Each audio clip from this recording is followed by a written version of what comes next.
다질 연차를 말하다 58번째 시간입니다. 오늘은 공정무역 단체들 2회를 시작합니다.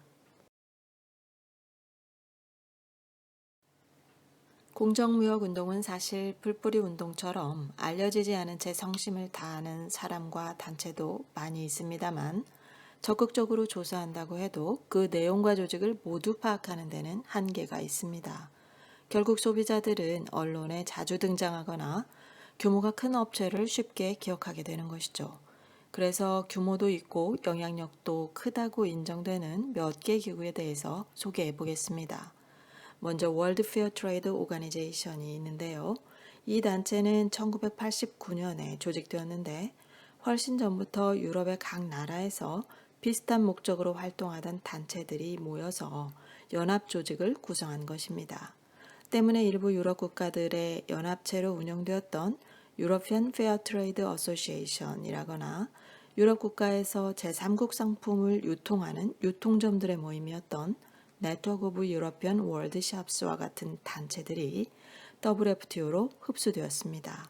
시작 당시의 명칭은 International Federation of Alternative Trade라고 했는데 2009년부터 그 정식 명칭이 WFTO로 개명되었습니다.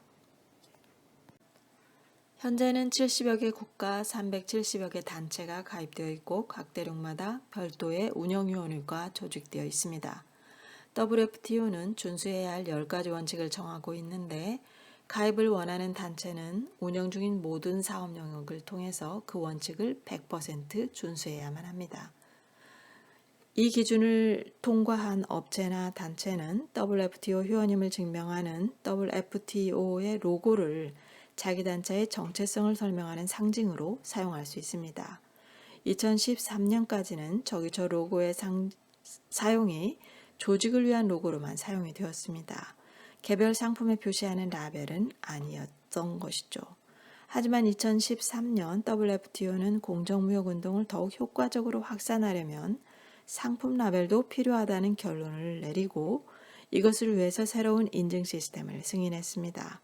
GS라 부르는 새로운 인증 시스템은 제품별로 준수해야 할 표준을 정하고 있는데 이 제품별 표준의 공통 준수사항으로는 기존의 10가지 WFTO의 원칙과 함께 국제노동기구인 ILO의 협약 또한 준수할 것을 요구하고 있습니다.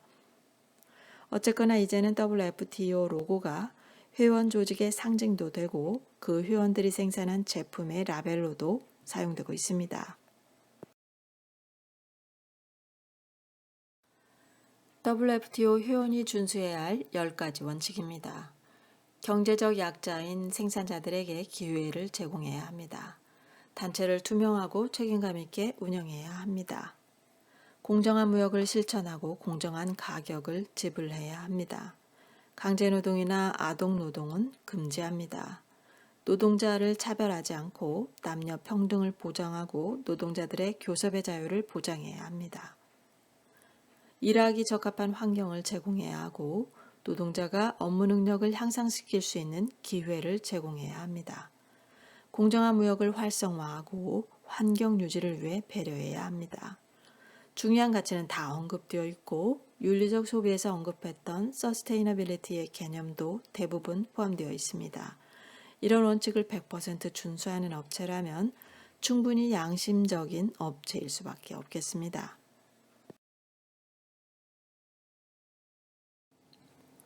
공정무역단체 페어트레이드 인터내셔널은 1997년 독일 본에서 시작되었습니다. 시작 당시의 목적은 국가별 공정무역단체들을 하나의 우산 아래 모은 다음 다 함께 조화롭게 나갈 수 있는 표준 지침을 만들어 보겠다는 것이었습니다. 2017년 현재로 모든 공정무역단체가 이 우산 아래 모여서 활동하는 것은 아닙니다만 페어트레이드 인터내셔널이 지구상 가장 큰 규모의 공정무역 기구인 것은 맞습니다. 이 기구의 중앙 조직은 2개가 있는데 페어트레이드 인터내셔널은 운영을 맡고 플러서트는 제품 인증과 감사 업무를 총괄하는 독립조직으로 활동합니다. 세계 대륙의 생산자 네트워크가 있고 22개 국가의 국가별 조직이 있습니다. 국가별 조직에서는 해당 국가에서 발생하는 페어트레이드 인증 업무와 제품 홍보를 담당합니다. 국가 단위 조직과는 별도로 9개 나라의 마케팅 조직이 있는데 이 조직은 인증 업무는 하지 않고 페어트레이드 제품 홍보 활동만 주력하고 있습니다.